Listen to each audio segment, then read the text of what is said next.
भाग्य विजय या पॉडकास्टमध्ये मी तुम्हा सर्वांचं स्वागत करते. आज आपल्यासोबत आहे डॉक्टर विजय चाटोरीकर. नमस्कार. नमस्कार. खरं तर आजचा विषय खूप इंटरेस्टिंग आहे, तो म्हणजे बिझनेस. आपण बघतो की कोविड काळानंतर अवेअरनेस वाढली आहे बिझनेस करण्यामध्ये आणि प्रत्येकाला एक वैयक्तिक स्वातंत्र्य हवं आहे, की बिझनेस असेल तर एक स्वातंत्र्य असतं, आर्थिक स्वातंत्र्य असेल किंवा स्वतःचं सुद्धा. तर बिझनेस आणि कुंडली असा आजचा विषय असणार आहे, त्यामुळे विषय खूप इंटरेस्टिंग आहे. पॉडकास्ट शेवटपर्यंत ऐका. अम, माझा प्रश्न तुम्हाला असा असेल की बिझनेस करणारा व्यक्ती किंवा याच्या आयुष्यात हा बिझनेसच करेल, हे कुठे असं पत्रिकेत किंवा कुंडलीत असतं? हां, आपली जेव्हा आपण जन्मलग्न कुंडली पाहतो ना आणि भावचिलित कुंडली, ह्या दोन्ही कुंडली आपल्या करिअरची दिशा ठरवत असतात. म्हणजे आता जन्मलग्न कुंडलीमध्ये तुमचं कर्मस्थान असेल म्हणजे दशम स्थान आहे किंवा तृतीय स्थान त्याला आपण पराक्रम स्थान म्हणतो किंवा दशम स्थानाचं नवम स्थान जे असतं ना, ते आपण षष्टम स्थान, ते सुद्धा आपल्या करिअर बाबतीमध्ये आपल्याला सुचवत असतं. त्यानंतर कारक स्थान असतं पंचम स्थान आणि भाग्यस्थान म्हणजे नवम स्थान. ह्या जन्मलग्न कुंडलीतल्या ह्या स्थानावरून आपल्याला कळतं की आपली करिअरची दिशा काय असणार आहे. आपण नोकरी करू शकतो का बिझनेस करू शकतो. आता नोकरी आणि बिझनेस म्हणजे करिअरची दिशा तर आपण याच्या ह्या स्थानावरून ठरवू शकतो. पण एखादा व्यक्ती जेव्हा माझ्याकडे येतो आणि तो जेव्हा मला म्हणतो की सर मला बिझनेस करायचा आहे किंवा काही काही मुलांना आधीपासूनच असतं की मला बिझनेसच करायचा आहे. मग ते जॉबला टाळत असतात. पण बरेचदा असं असतं की त्यांना जॉबमध्ये सक्सेस असतं, बिझनेसमध्ये नसतं. तर हे सुद्धा आपण पत्रिकेवरून जाणून घेऊ शकतो. त्यासोबतच एखाद्याला बिझनेस आणि जॉब दोन्हीमधून उत्पन्न असतं. म्हणजे जॉब करत करत ते बिझनेस पण करू शकतो. आणि काही काही लोकं असतात की त्यांच्यामध्ये टॅलेंट पोटेन्शियल असं असतं की ते अनेक प्रकारचे बिझनेस करू शकतात एकाच वेळेला. असं पण असतं. तर ह्या सगळ्या गोष्टी आपल्या जन्म लग्न कुंडलीहून किंवा भावचलित कुंडलीहून आपण ते पाहू शकतो आणि त्यानुसार ते बिझनेस पण कसा असला पाहिजे, कोणता असला पाहिजे, कशाचा आपण केला पाहिजे, हे सुद्धा आपल्याला ह्या जन्म कुंडलीहून कळू शकतं. जसं तुम्ही म्हणालात की जसं तुम्ही आता सांगितलं की 6वं भाव असेल, 9वं घर असेल किंवा हे सगळे भाव आपण बघितल्यावर कळतं.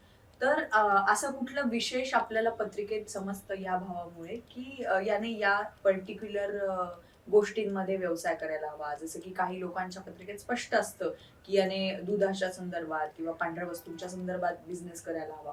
तर हे असं एक ज्योतिष म्हणून तुम्ही कसं त्याला आयडेंटिफाय करता? असं एक लक्षात घ्या, पहिल्यांदा तर तुमची पत्रिका बिझनेसची आहे की नाही हे जाणून घेणं फार गरजेचं असतं.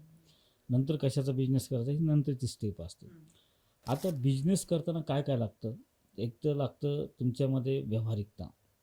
फार महत्त्वाची असते की व्यावहारिकता तुमच्यामध्ये असली पाहिजे, तुमच्यामध्ये काटकसर असली पाहिजे. दुसरी गोष्ट रिस्क घेण्याची मानसिकता असली पाहिजे. आणि तिसरी गोष्ट तुम्हाला त्याच्यातलं नॉलेज पण असलं पाहिजे, जो बिझनेस करताय तो. आणि तुमची प्लॅनिंग परफेक्ट असणं ते सुद्धा तेवढंच महत्त्वाचं असतं आणि पेशन्स पण तेवढेच महत्त्वाचे असते.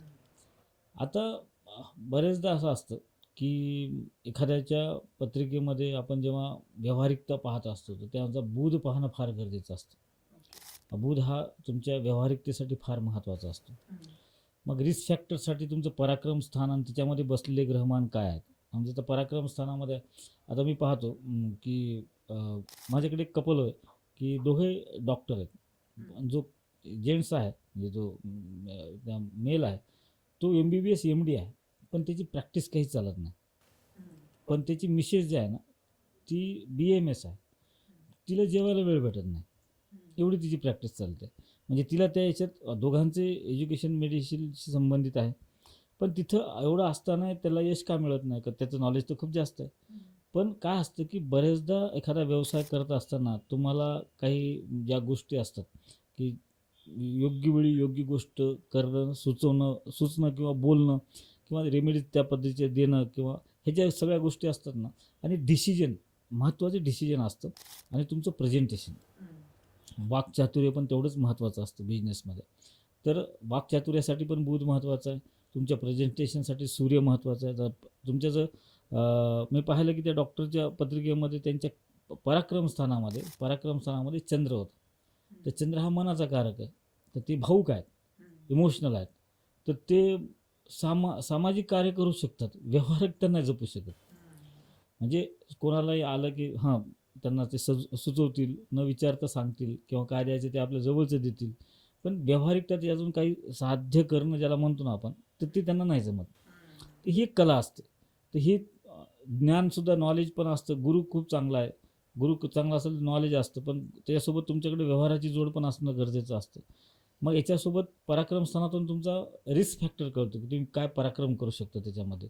की मग तिथं मंगळ असेल, सूर्य असेल, असे धडाडीचे ग्रह असतील, तर ते माणसं त्या व्यवसायामध्ये शून्यातून विश्व निर्माण करू शकतात, की ते कोणत्याही प्रकारची रिस्क घेऊ शकतात. आणि व्यवसायामध्ये रिस्कला फार महत्त्व आहे. फक्त ती जी रिस्क घ्यायची ती कधी, केव्हा आणि कुठे ही कळायला पाहिजे. तर हे तुमच्या पराक्रम स्थानावरून कळत असतं. तर अशा पद्धतीनं आपण हे ठरवू शकतो की बिझनेस करणारा माणूस नेमका किती सक्सेस त्या बिझनेसमध्ये होऊ शकतो. आता राहिला दुसरी गोष्ट, की तू जसं म्हणली की पांढरे पदार्थ, महत्त्वाचं असतं की काही गोष्टी ज्या असतात, आता एखाद्याला खाद्यपदार्थाशी संबंधित किंवा मेडिसिनशी संबंधित व्यवसाय करायचा आहे, तर राहू केतू याच्यासाठी फार महत्त्वाचे असतात. की तुम्ही मेडिसिनशी किंवा खाद्यपदार्थ फूड याच्यामध्ये करू शकतात. त्यासोबतच तुम्हाला सैन्याशी संबंधित गोष्टी करायच्या आहेत किंवा पोलीस डिपार्टमेंटशी संबंधित काही गोष्टी असतात, त्यांच्यासाठी तर तुम्ही मंगळ तुमचा तेवढा महत्त्वाचा आहे. तुम्ही इलेक्ट्रॉनिक्सशी संबंधित गोष्टी करत असाल किंवा ज्वलनशील पदार्थाशी संबंधित करत असाल, तर तुमचा सूर्य फार महत्त्वाचा असतो. तुम्हाला जमिनीशी संबंधित व्यवसाय करायचा असेल, तर तुमचा मंगळ फार महत्त्वाचा असतो. तर हे जे ग्रह आहेत, हे ग्रहांचे काहीतरी वैशिष्ट्यकारकत्व आहेत. त्यानुसार त्याचा संबंध तुमच्या कर्मस्थानाशी, तुमच्या भाग्यस्थानाशी, तुमच्या पराक्रमस्थानाशी कसा येतो आणि त्या बाबतीत तुम्ही कसे कसे डिसिजन घेऊ शकता, तर हे आपल्याला पत्रिकेतून सांगता येऊ शकतं आणि योग्य ते मार्गदर्शन देता येऊ शकतं. जसं आता तुम्ही म्हणालात की कर्मस्थान, भाग्यस्थान ही फार महत्वाची गोष्ट आहे. तर म्हणजे कुठलं हे स्थान निश्चित असतं? कर्मस्थान कुठल्या भावात असतं? त्याला आपण काय आयडेंटिफाय करू शकतो की ह्या ठिकाणी हा ग्रह असेल? जसं आता तुम्ही मंगळाचं सांगितलं. तर असे कोणते ग्रह आहेत जे तिथे नसावेत किंवा ते असले तर बिझनेस करूच शकत नाही? कसं असतं की जसं मी तुला सांगितलं की बिझनेसमध्ये प्रेझेंटेशनला महत्त्व आहे. हम्म. दुसरी गोष्ट तुमच्या पेशन्सला महत्त्व आहे. तिसरी गोष्ट तुमच्यामध्ये रिस्क फॅक्टर असला पाहिजे. चौथी गोष्ट तुमच्यामध्ये व्यावहारिकता असली पाहिजे आणि पाचवी गोष्ट तुम्हाला नॉलेज असलं पाहिजे. आता नॉलेजसाठी गुरु आहे, व्यावहारिकतेसाठी बुध आहे, रिस्कसाठी मंगळ आहे किंवा प्रेझेंटेशनसाठी सूर्य आहे. आणि याच्यातून महत्त्वाची गोष्ट असते की आता कारकस्थान म्हणजे दशमस्थान, कर्मस्थान जे आहे आपलं दशमस्थान आहे. तर कर्मस्थानामध्ये जर समजा तुम्ही जमिनीचा व्यवसाय करताय आणि तिथं मंगळाचा कुठंच संबंध नाही आहे तुमच्या कर्मस्थानाशी, आणि तिथं चंद्राचा संबंध येतो आणि तुम्ही जमिनीचा व्यवसाय करता किंवा मंगळ तुमच्या व्ययस्थानात कुठेतरी बसला किंवा षष्टम स्थानात आहे किंवा अष्टम स्थानात आहे आणि त्याच्यानुसार तुम्ही मनानंच जमिनीचा व्यवसाय चालू केला, तर तिथे तुम्हाला लाभ नाही मिळणार. आणि चंद्र जर कर्मस्थानात आहे तुमच्या, तर चंद्र हा जलतत्वाचा कारक आहे. मग तुम्हाला द्रव पदार्थाशी संबंधित गोष्टीमध्ये तुम्हाला यश मिळू शकतं. तर त्या दृष्टिकोनातून असे जे ग्रहांची काही जे योग जुळून येतात ना, की फक्त चंद्र आणि मंगळावर नाही ठरवता येत आपल्याला, तर त्यांची पूर्ण जी 12 स्थानं असतात त्यातले जे मेन 5 स्थानं आहेत, ह्याचा पूर्ण विचार करून तिथं जे काही ग्रह आहेत त्यांचा संबंध कसा कुठं कुठं कसा येतो हे जाणून घेऊन मग प्रॉपर प्रिडिक्शन करता येतं. जर एखादा कमी जास्त असतं एखाद्या वेळेस, की काही काळापुरतं एखाद्या व्यवसायामध्ये यश मिळतं, काही काळानंतर त्याच्यामध्ये यश मिळत नसतं. आपण पाहिलं की आपल्या लहानपणी जे काही मोठे शोरूम होते ते आता नाही दिसत. आता नवीन कोणते तरी शोरूम आलेले आहेत. तर तसंच असतं की प्रत्येक व्यवसायाचं सुद्धा एक लाईफ असतं. तर ते किती दिवसापर्यंत तुम्ही एक तप ज्याला म्हणतो की 12 वर्षाचा एक तप असतं.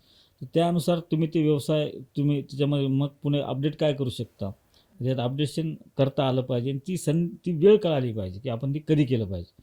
तर त्यानुसार आपण जर आपली पत्रिका जर जाणकार ज्योतिषाला दाखवली आणि त्यानुसार जर आपण मार्गदर्शन घेऊन जर आपण अपडेट करत राहिलो आपल्या बिझनेसमध्ये, तर नक्कीच व्यवसायामध्ये भरभराट होऊ शकते. आता हे व्यवसायाच्या संदर्भातला एक महत्वाचा मुद्दा प्रत्येकालाच असतो, तो म्हणजे पार्टनरशिप.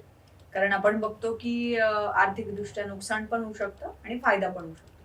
तर जेव्हा केव्हा आपण अशी पार्टनरशिप करतो, तर हे आपण बघितलं पाहिजे पत्रिका, आणि ते कसं कळतं की आपल्याला पार्टनरशिप योग्य आहे, आपण केली पाहिजे, कुणासोबत ती करायला हवी, हे काय कसं आपण बघतो? कसं असतं की जसं आपल्यासाठी लाईफ पार्टनरसाठी आपण सप्तम स्थान पाहतो ना, तसं व्यावसायिक पार्टनरशिपसाठी सुद्धा आपल्याला सप्तम स्थान तेवढंच महत्त्वाचं असतं.